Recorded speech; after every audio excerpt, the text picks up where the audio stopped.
আমাদের জ্ঞান ভাই, ফাইভ ভাই, আর আমাদের হাসির রাজা তালহা গেমিং ভাই আমাদের ফ্রি ফায়ার গেম থেকে লিভ নিচ্ছে।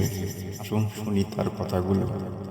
আমার জার্নিটা শুরু হয় 2020 সালের ডিসেম্বরের 13 তারিখ থেকে, যখন আমি ইউটিউবে আসল টিপস অ্যান্ড ট্রিক্স এর ভিডিও আপলোড করতাম, কিন্তু তখন কোনো ভিউজ আসতো না। টিপস অ্যান্ড ট্রিক্স দিতে দিতে হঠাৎ একদিন আমার সাথে ঘটে যায় উল্টো একটা ঘটনা। ঠিক এই ঘটনার পরেই ভিডিওর লাস্টে আমি একটা ফানি মিউজিক লাগাই পাবলিশ করে দেই। তখনই ইউটিউবে আমার ভিডিওটা হয়ে যায় ভাইরাল। তারপরেই রাতারাতি হুড় করে সাবস্ক্রাইবার বাড়তে থাকে। দেখতে দেখতে কয়েকদিনের ভিতরে আমার চ্যানেলে 1 লক্ষ সাবস্ক্রাইবার কমপ্লিট হয়ে যায়। আমার ভালো থাকা অন্য কারো হয়তো ভালো না লাগার কারণ হয়ে দাঁড়ায়, যার কারণে কিছু লোক মিলে প্ল্যান প্রোগ্রাম করে আমাকে ফেক স্ট্রাইক দিয়ে আমার চ্যানেলকে নষ্ট করে দেয়। ইউটিউবের কাছে অনেক রিকোয়েস্ট করার পরেও আমি আমার চ্যানেলটা ফেরত পাই না। ঠিক তার 28 দিন পরে আমি নতুন ইউটিউব চ্যানেল ওপেন করি এবং পুরো গেমিং কমিউনিটিতে একটা রেকর্ডের সৃষ্টি করি। মাত্র 24 ঘন্টায় 2,12,000 সাবস্ক্রাইবার হয়ে যায় আমার। এটার জন্য আমি অবশ্যই আপনাদের কাছে কৃতজ্ঞ। দেখতে দেখতেই 5 লক্ষ সাবস্ক্রাইবার, তারপর 1 মিলিয়ন, তারপর 2 মিলিয়ন, এখন প্রায় 3 মিলিয়নের সন্নিকটে। এই জার্নির শুরু থেকে এই পর্যন্ত অনেকের সাথেই বন্ধুসুলভ সম্পর্ক তৈরি হয়েছে। অনেক এমন ব্যক্তিকে পাইছি যাকে আমার নিজের ভাইয়ের মতো মনে হয়েছে, কিন্তু কারো সঙ্গে আজ পর্যন্ত আমি কোনো মনোমালিন্য করার চেষ্টা করিও নাই। দীর্ঘ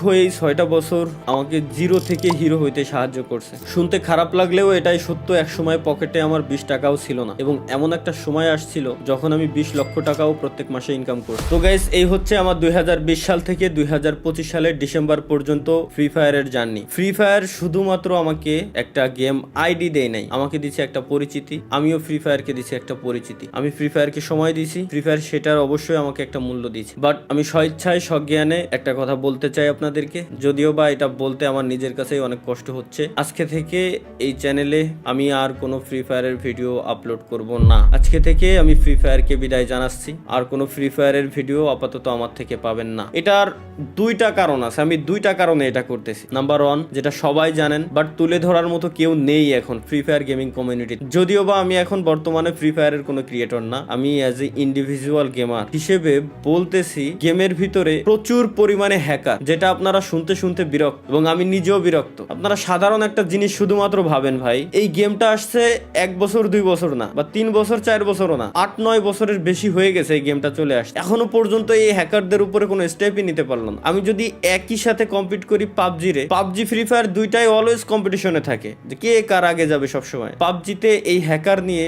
অনেক আগে থেকে তারা স্টেপ নিয়ে নিছে। ইভেন পিসি প্লেয়ার যারা আছে পাবজির, পিসিতেও তারা হ্যাক ইউজ করতে পারে না। বাট ফ্রি ফায়ারে কেন এই স্টেপটা নেওয়া হয় না? এই হ্যাকের কোডগুলো সেল করে কারা, এটা বলতে পারবেন আমাকে? যাই হোক ভাই, এগুলো দেখতে দেখতে বলতে বলতে বিরক্ত। এর ভিতরে দোষ আসলে এই হ্যাকারটা প্রমোট করছি আমরাই দিন শেষে, সত্যি যেটা বলতে হবে ভাই। কেন? কারণ আমার ম্যাচে কোনো হ্যাকার পড়লে আমি উল্টাপাল্টা রিয়াকশন দিয়ে ভিডিও ছাড়তাম যে জাদুকর আসে, এ আসছে, ও আসছে। দিন শেষে ওইসব হ্যাকাররাই প্রমোট পাইতো। এখন তো ওপেনে ইউটিউবে বিভিন্ন হ্যাকাররা আসলে হ্যাক নিয়ে গেম টেম খেলে, লাইভ স্ট্রিম করে, তাদের চ্যানেলে লাখ লাখ সাবস্ক্রাইবার বানায় নিস। তো আসলে এগুলোর উপরে স্টেপ নেওয়া হয় না। এটা আমি গেরিনার অফিসিয়াল মডারেটরের সাথেও আমি এই ব্যাপারে কথাবার্তা বলছিলাম, এবং তাদেরকে আমি পার্সোনালি ওইসব হ্যাকারের চ্যানেলের লিঙ্ক পর্যন্ত দিয়ে আসছি, পেজের লিঙ্ক পর্যন্ত দিয়ে আসছি। যখন আমি ছিলাম পার্টনারশিপে, তখন তাদের উপরে তারা স্টেপ নিছে কয়েকজনের উপরে স্টেপ নেওয়া হয় নাই। মাঝে মাঝে গেরিনা অফিসিয়াল পেজ থেকে পোস্ট করে যে আজকে 6 লাখ হ্যাকারের আইডি ব্যান হয়েছে, কালকে 5 লাখ হ্যাকারের আইডি ব্যান হয়েছে। বাট কই ভাই, এখনো পর্যন্ত পার্মানেন্ট কোনো সলিউশন তো দেখলাম না। আইডি ব্যান তো পার্মানেন্ট ডিরেক্ট কোনো সলিউশন না। গেম খেলা অবস্থায়, গেমে থাকা অবস্থায় আপনি ডিরেক্ট ব্যানের কোনো স্টেপ কেন নেন না? আপনারা কেন করতে পারেন না? এত বছর হয়ে গেল, এই গেমটারে কি কাস্টমাইজ করতে পারেন না? গেমে কি শুধুমাত্র নতুন নতুন স্কিন, গান স্কিন, এটাই কি? এভাবে কি গেম চলবে? কোনোদিনও চলবে না। তো যাই হোক, পয়েন্ট নাম্বার 2,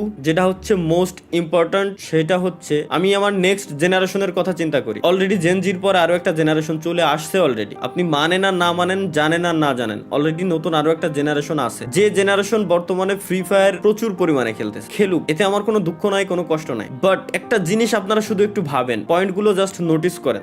এই নতুন জেনারেশন গেমের ভিতরে আসতেছে, ই স্পোর্টস তারা খেলবে, একজন ই স্পোর্টস এর প্লেয়ার হবে, তারা দেশের নাম উজ্জ্বল করার জন্য বাইরের কান্ট্রিতে তারা যাবে। এই আশা নিয়ে তারা যখন গেমের ভিতরে ঢুকতেছে, গেরিনা তো এইভাবেই গেমটাকে বর্তমানে প্রমোট করতেছে, তাই না? যে স্পোর্টস এর দিক দিয়ে। তো এই আশা নিয়ে একজন প্লেয়ার যখন গেমের ভিতরে আসবে, নতুন একজন প্লেয়ার গেম খেলা শুরু করবে, তখন তার পাশাপাশি তার যে অপোনেন্ট থাকবে, যে এনিমিগুলা থাকবে, এনিমিগুলা গেমের ভিতরে গান স্কিন পারচেস করছে, করছে, গান স্কিনের এক্সট্রা অ্যাবিলিটি আছে, গাড়ির এক্সট্রা অ্যাবিলিটি আছে, প্রত্যেকটা জিনিসের এক্সট্রা অ্যাবিলিটি আছে। ওই অ্যাবিলিটি ইউজ করে যখন ওই প্লেয়ারটাকে মারবে তখন ওই প্লেয়ারের মাথায়ও সেম জিনিসটা কাজ করবে, কারণ তারা ছোট, যারা নতুন জেনারেশন আসছে তারা ছোট, তাদের মাথায় একটা থটই আসবে যে তাইলে আমিও গান স্কিন কিনবো, নাহলে আমি তো ওরে মারতে পারতেছি না। এতে করে জোর করে তাকে গান স্কিন কেনানো হচ্ছে, জোর করে তাকে টপ আপ করানো হচ্ছে, সে স্বেচ্ছায় করতেছে না, জোর করে তাকে করানো হচ্ছে। এটা আপনাকে মানতেই হবে, 100% আমি বলবো আপনাকে মানতেই হবে যে এমনটা হচ্ছে, দিনকে দিন হইতেই আছে, পে টু উইন গেম হয়ে যাচ্ছে টোটালি। তো এই ব্যাপারে আপনি যদি এখনই পদক্ষেপ না নেন, আপনি যদি এখনই স্টেপ না নেন,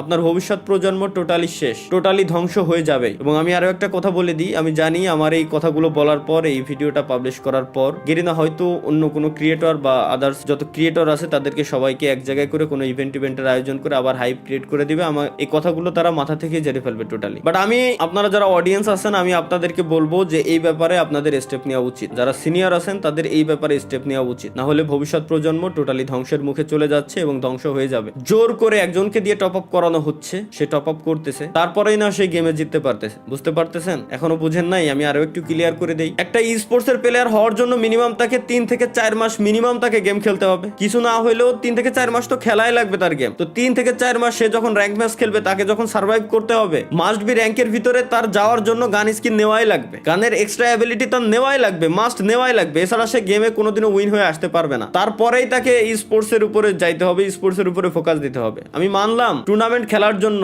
কোনো গান স্কিন লাগে না, টুর্নামেন্টে গান স্কিনের কোনো অ্যাবিলিটি নেই, এটা আমি মানতেছি, কিন্তু ওই পর্যন্ত যাওয়ার জন্য একটা প্লেয়ারের যে 3 থেকে 3 বছর পর্যন্ত সার্ভাইভ করা লাগে, ওই 3 থেকে 3 বছর পর্যন্ত আপনাকে কত টাকা খরচ করতে হচ্ছে, এটা কি আপনার মাথায় আসতেছে? এটা কি আপনি বুঝতে পারতেছেন? তো আমার মতে এটা বন্ধ করা উচিত। বাংলাদেশ সার্ভার ব্যতীতও আরো অনেকগুলো সার্ভার আছে গেরিনা ফ্রি ফায়ারের ভিতরে, ওইসব সার্ভারে গানের কোনো অ্যাবিলিটি নাই, এক্সট্রা কোনো অ্যাবিলিটি নাই, গানের স্কিন আছে বাট এক্সট্রা কোনো অ্যাবিলিটি নাই। যার মন চায়, যার ভালো লাগবে সে গান স্কিন নেবে, যার মন চায়, যার ভালো লাগবে সে গাড়ির স্কিন নেবে, কারের স্কিন নেবে, বাইকের স্কিন নেবে, কোনো সমস্যা নেই। কিন্তু একজনকে দিয়ে জোর করে কিনায় পে টু উইন বানানোর কোনো মানে হয় না বলে আমি মনে করি। তো দিন শেষে আমাদের সকলেরই আসলে এই ব্যাপারে স্টেপ নেওয়া উচিত, না হলে ভবিষ্যৎ যে প্রজন্ম আসতেছে ওরা ধ্বংসের মুখে ধ্বংস হয়ে যাবে বলে আমি মনে করি। এটা ছিল হচ্ছে আমার দ্বিতীয় পয়েন্ট। আশা করি আপনারা যথেষ্ট বুদ্ধিমান, যথেষ্ট পরিমাণে ভালো বুঝেন, আপনাদেরকে এত বোঝানোর কিছু নেই, আপনারা বুঝে গেছেন যে আমি কি বলতে চাচ্ছি মূলত। এবং হ্যাকার ব্যান করার জন্য ভাই বেশি কিছু লাগে না। ফ্রি ফায়ার ব্যতীত যতগুলো মোবাইলের ব্যাটেল রয়্যাল গেম আছে, প্রত্যেকটা ব্যাটেল রয়্যাল গেমস ইমুলেটরে খেলা যায়। ওই প্রত্যেকটা ব্যাটেল রয়্যাল গেমস ইমুলেটরে খেলার সময় আপনি একবার জাস্ট হ্যাক ইউজ করে দেখেন না, আপনি গেমেই ঢুকতে পারবেন না, গেম খেলা তো দূরে থাক। আর গেমে যদি কোনোভাবে ঢুকেও যান, ইনস্ট্যান্ট ম্যাচের ভিতরে থাকা অবস্থায় আপনার আইডি ব্যান হয়ে যাবে ইমুলেটর সহকারে। তাহলে ফ্রি ফায়ার কেন পারতেছে না? এই হ্যাক গুলো কারা আনতেছে, কারা সেল করতেছে? এই হ্যাকের যে সোর্স কোড গুলো, এই সোর্স কোড গুলো আসতেছে কোথা থেকে? তো যাই হোক ভাই, যদি কোনোদিনও এগুলো ঠিক হয় তাহলে আমি হয়তো ব্যাক করতেও পারি, তাছাড়া আমি আর ফ্রি ফায়ারে থাকতেছি না। এটাই হচ্ছে আমার অফিসিয়াল স্টেটমেন্ট। আজ থেকে ফ্রি ফায়ারে কোনো ভিডিও আমার এই চ্যানেলে আপনারা দেখতে পারবেন না। এবং হ্যাঁ, কন্টিনিউয়াসলি হয়তো লাইভ স্ট্রিমে আসবো প্রত্যেক শুক্রবারে, যেভাবে আসতাম আপনাদের সাথে আড্ডা দিতাম, মজা করতাম, ওটা চলবেই। আমি আমার ভাই ভিডিওর জন্য, এই gaming with Talha is back চ্যানেলের ভিডিওর জন্য, আপনাদেরকে বিনোদন দেওয়ার জন্য যতটুকু মন চাই ততটুকু নিচে আমি নামতে রাজি আছি। এর মানে এই না যে আমি বলদ, যতটুকু জানতাম যতটুকু বললাম। আমি চাই প্রত্যেকেই আপনারা এই ব্যাপারে স্টেপ নেন, যদি বাঁচাইতে চান গেমটাকে, যদি বাঁচাইতে চান ভবিষ্যৎ প্রজন্মটাকে। আর যদি বাঁচাইতে না চান, 48 ঘন্টা পর ভুলে যায় আমার কথা, কোনো সমস্যা নেই। ধন্যবাদ সকলকে, আল্লাহ হাফেজ, বিদায় ফ্রি ফায়ার। আরে আমার আসমানেতে ফেলাই দিয়েছে ভাই, ওই আসমানে ঘুরে ঘুরে মারছে। আরে ওর আকাশে ভাই ও করলো কি? আবার আল্লাহ আস্তাগফিরুল্লাহ, লা ইলাহা ইল্লাল্লাহ। আপনি ফ্রি বেড়া আসবেন কিনা জানি না, আপনারে অনেক মিস করবো, তাহলে ভাই লাভ ইউ।